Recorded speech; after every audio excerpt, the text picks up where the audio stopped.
तो मैंने जो ट्रांजिएंट एनालिसिस पढ़ाया उसको 4 हिस्सों में डिवाइड किया है मैंने, है ना। मेरे मुझसे जो पढ़े होंगे वो मेरी लैंग्वेज को भी आसानी से समझ जाएंगे। तो पहले में मैंने क्या किया, टाइम डोमेन एनालिसिस किया। क्या किया मैंने, टाइम डोमेन एनालिसिस, जिसमें बताया कि t0 minus t equal to 0 plus और t इक्वल टू इंफिनिट, तीनों टाइम, देखिए 3 स्केल होती है।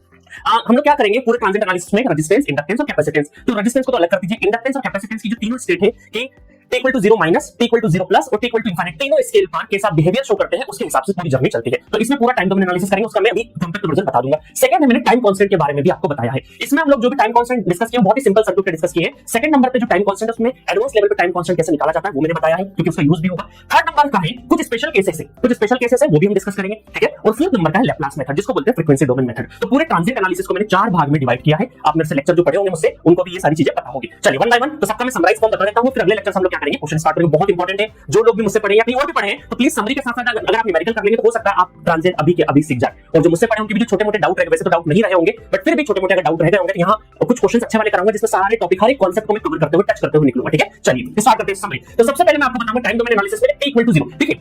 मैंने आपको क्या बताया है कि ट्रांजिएंट का न्यूमेरिकल सॉल्व करने के लिए 3 स्टेप जरूरी है। स्टेप नंबर 1, इसको मैं क्या बोलता हूं, स्टेप नंबर 1, इसको बोलते हैं हम लोग step number 1, that is step 1। Step 1 में क्या देखेंगे हम लोग किसी भी सर्किट में, step number 1 t equal to 0 minus. t equal to 0 minus पे दो चीजें हो सकती है ना, दो चीजें हो सकती है, एक विदाउट सोर्स और दूसरा विद सोर्स। अब इसमें बहुत सारे स्टूडेंट को कंफ्यूजन होता है sir without source with source करते कैसे। हम ये देखते हैं पूरे नेटवर्क में जो भी न्यूमेरिकल रहेगा उसमें ये देखेंगे कि इंडक्टर और कैपेसिटर, क्योंकि यही दो ऐसे फंडामेंटल एलिमेंट तीन होते हैं, रेजिस्टेंस, इंडक्टेंस और कैपेसिटेंस। तो रेजिस्टेंस तो क्या है, हटा दो साइड में, है ना, उसका रीजन वगैरह सब कुछ मैंने थ्योरी क्लास में दिया। इंडक्टर और आपका कैपेसिटेंस, यही दोनों ट्रांजिएंट बिहेवियर शो करते हैं। और इनमें देखेंगे कि आपका जो नेटवर्क लगा है, जो न्यूमेरिकल मिलेगा उसमें देखेंगे कि आपका जो इंडक्टर या कैपेसिटर, मान लो इंडक्टर को देखेंगे, कैपेसिटर को देखेंगे, और दोनों को देखेंगे, है ना। तो उसमें देखेंगे कि उस पर्टिकुलर कैपेसिटर, न्यूमेरिकल के अंदर उस पर्टिकुलर कैपेसिटर या इंडक्टर पे जो आपका सोर्स सप्लाई हो, चाहे वो वोल्टेज सोर्स हो चाहे करंट सोर्स हो, वो उसका इंपैक्ट आ रहा है या फिर नहीं आ रहा। जस्ट लाइक एक मैं छोटा सा एग्जांपल आपको बता देता हूं। सपोज करिए ये इंडक्टर है, ये रेजिस्टेंस है और ये स्विच क्लोज मान लेते हैं, ये स्विच आपका पहले से प्लस माइनस V और एक इस तरीके से यहां पर दे रखा है, रजिस्टर भी मान लो, ठीक है, ये रजिस्टर भी मान लिया थोड़ी देर के लिए। तो हम ये बोलेंगे कि ये जो स्विच है आपका, जो स्विच है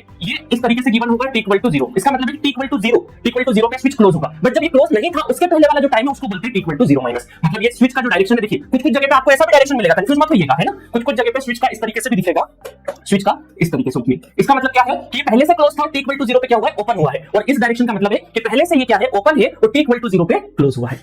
समझ में आया, दोनों में डिफरेंशिएट करता आएगा, बिल्कुल आएगा। वैसे तो लैंग्वेज में लिखा रहेगा क्वेश्चन में, फिक्र करने की जरूरत नहीं है, बट ये सिंबल आपको पता होने चाहिए। चलिए दूसरी चीज, अब ये इसका इस एग्जांपल को लेता हूं कि t इक्वल टू 0 पे स्विच क्लोज हो रहा है। तो इसका मतलब t इक्वल टू 0 माइनस कौन सा टाइम है, जब ये स्विच क्या था आपका, ओपन था। जब ये स्विच ओपन था तो अब हमें किसको देखना, सिर्फ इंडक्टर। और t इक्वल टू 0 माइनस पे किसको देखना, सिर्फ और सिर्फ इंडक्टर और कैपेसिटर को। अगर कैपेसिटर नहीं होगा तो नहीं देखना, है ना, इंडक्टर नहीं होगा तो उसको भी नहीं देखना, जो भी अवेलेबल है चाहे इंडक्टर हो चाहे कैपेसिटर, इसको नहीं, है ना। अब देखिएगा यहां पे सपोज करिए t इक्वल टू 0 माइनस पर ये स्विच क्या था आपका, ओपन था। तो इस इंडक्टर पे ये वोल्टेज, ये जो सोर्स है, ये सोर्स अप्लाई हो रहा है, बिल्कुल अप्लाई हो रहा है। तो इस इंडक्टर को बोलेंगे हम लोग विद सोर्स। क्या बोलेंगे, विद सोर्स।